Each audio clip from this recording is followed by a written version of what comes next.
Last week, we talked about the idea of competence in our love lives. The things that we can do every day to get us closer to the goal of finding a great partner, feeling confident, feeling able socially. And this week, I wanted to back that up by giving us something to increase our competence.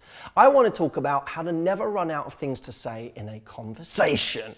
I'm going to do this by talking about 3 big mistakes people make in conversation and why they run out of things to say. The first reason is people think too linear in their conversation. Great conversation doesn't care about structure. It only cares about what's interesting. So you can go off on a tangent anytime you want. Great conversation isn't tennis, it's basketball. Tennis, you hit the ball to me. You say, "How are you?" And I go, "I'm fine, thanks. How are you?"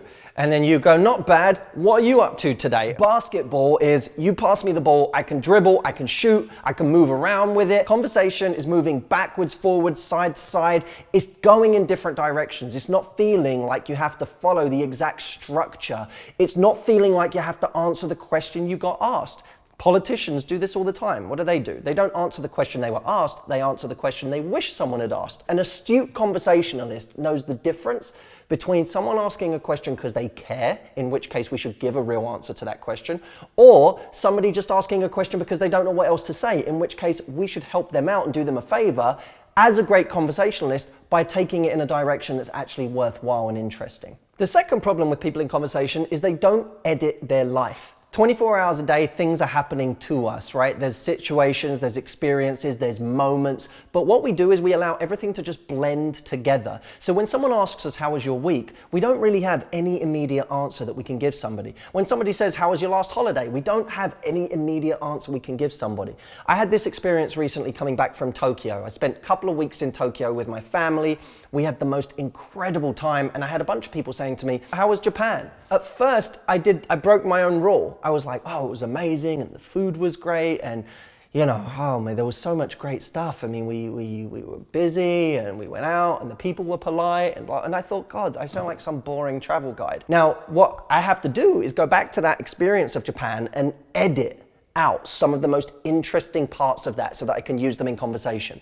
There was a strip of bars called Golden Guy. This particular strip of bars has like 100 bars in this tiny, tiny little area of like 3 or 4 tiny little streets. Each bar has only 4 or 5 seats. So when you go into a bar, and when I was there with 5 of my family, you go into a bar and you take over the bar. You literally take every seat in the house, and that barman becomes your own personal barman for the evening. It's unbelievable, so much fun. You kind of build a relationship with your barman because you're there with them the whole evening. There are many things that happened in Japan that were fun, exciting, whatever. There are probably 100 different moments I could talk about. But when I think of all of them, or when I think of the whole trip, I don't think of any of them. All I do is give a very lame answer about how that trip was. And you know how frustrating it is when you've done something interesting and you can't put your finger on it in conversation. You can't give someone a terse answer. That's really frustrating because you know great things happened, you just can't think of it. It's like when someone says, "How was your weekend?" and you go, what did I even do? You don't know because you didn't edit as you went along. The third problem in conversation is that we don't stimulate our own minds. Recently, I stimulated my own mind by reading a book called Sapiens, a book that has taught me so much that I didn't know about the history of mankind. This book speaks of thousands of years ago when animals existed that I didn't even know existed. Rodents the size of bears in America and Canada. Giant sloths, 6 meters high. Look, there's a picture. Look at those. Did you know those existed? I did not know those existed. Now look, we may not be reading a new book every single week. That doesn't mean we're never stimulated. Sometimes just looking at our everyday routine in a new way can stimulate us. If we have the same routine every day and we're bored of it, we're never going to speak about it with interest. But if we're able to view our routine in an interesting or exciting way. For example, I run retreats every single year. I plan these retreats every day. There's something I'm thinking about for these retreats. Now on the surface, that looks kind of boring. Someone would see me for hours a day on my laptop, not doing very much.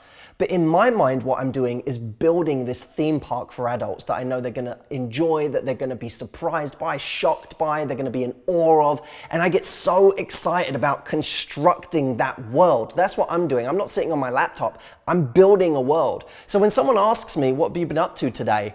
I can talk about the theme park I'm building. I can talk about the world I'm creating. I'm not going to say, well, I've just been sitting on my laptop. It's understanding where the excitement is in your everyday. And I don't care what you do in life. There is excitement to be found in every life if we know where to find it. Stimulate yourself before you worry about doing it for somebody else, because if you are not entertained, you will not be entertaining. Okay?